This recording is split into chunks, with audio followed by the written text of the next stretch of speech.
ಐತಿಹಾಸಿಕ ಕಾರ್ಯದಲ್ಲಿ ಬಂದ ಅಡ್ಡಿ ಆತಂಕಗಳನ್ನು ನಿವಾರಿಸಿ ಸೇರಿ ನೀವೆಲ್ಲರೂ ಇಲ್ಲಿ ಸೇರಿದ್ದೀರಿ. ನೀವು ಚೆಲ್ಲಿದ ಒಂದೊಂದು ಹನಿ ರಕ್ತವು ನಮ್ಮ ಸ್ವಾಭಿಮಾನದ ಸಂಕೇತ. ಸಿಂಹದ ಮರಿಗಳಂತೆ ಅರಣ್ಯವನ್ನು ಭೇದಿಸಿ ನನ್ನೊಡನೆ ಬನ್ನಿ.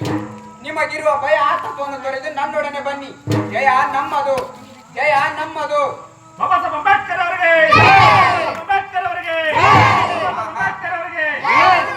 ಮಹಾಜನಗಳೇ, ಸ್ವಯಂ ಸಹಾಯ, ಆತ್ಮಗೌರವ ಮತ್ತು ಜ್ಞಾನ ಸಂಪಾದನೆ ನಮ್ಮ ತಕ್ಷಣದ ಕರ್ತವ್ಯಗಳಾಗಬೇಕಾಗಿದೆ.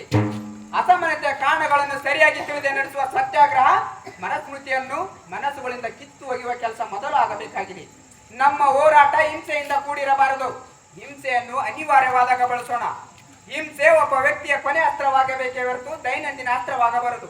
ಹೇಳಿ, ನಿಮ್ಮ ಸಮಸ್ಯೆಗಳನ್ನ ಹೇಳಿ.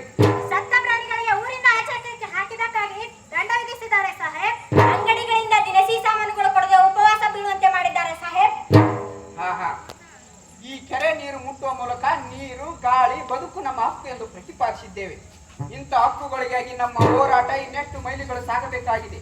ನನಗೆ ಗೊತ್ತಿದೆ, ಈ ನನ್ನ ಜನರು ದುಃಖ ಸಾಗರದಲ್ಲಿ ಮುಳುಗಿದ್ದಾರೆ. ಅವರಿಗೆ ಬಿಡುಗಡೆ ಬೇಕಾಗಿದೆ. ಬಿಡುಗಡೆ ಎಂಬುದು ಬೇಡುವುದರಿಂದ ಬರುವುದಿಲ್ಲ, ಕರುಣೆಯಿಂದ ಬರುವುದಿಲ್ಲ. ಬಿಡುಗಡೆಯನ್ನು ಕಿತ್ತುಕೊಳ್ಳಬೇಕೇ ವಿನಃ ಕೇಳಿ ಪಡೆಯಲಾಗುವುದಿಲ್ಲ. ಹೋರಾಟದ ಹೆಜ್ಜೆಗಳಿಗೆ ಕಿವಿಗಡ ಚಿಕ್ಕ ಹೆಜ್ಜೆಗಳನ್ನು ಕಟ್ಟಿ ನಡೆಯಬೇಕಾಗಿದೆ. ಬನ್ನಿ, ನನ್ನೊಂದಿಗೆ ಹೆಜ್ಜೆ ಹಾಕಿ. ಈ ಭಾರತ ದೇಶವೆಂದರೆ ಕೇವಲ ಶ್ರೀಮಂತರ ಸವರ್ಣೀಯರ ದೇಶವಲ್ಲ, ಬಡವರಿಗೂ ಬದುಕು ಹಕ್ಕಿದೆ ಎಂದು ಎಲ್ಲರಿಗೂ ತೋರಿಸೋಣ.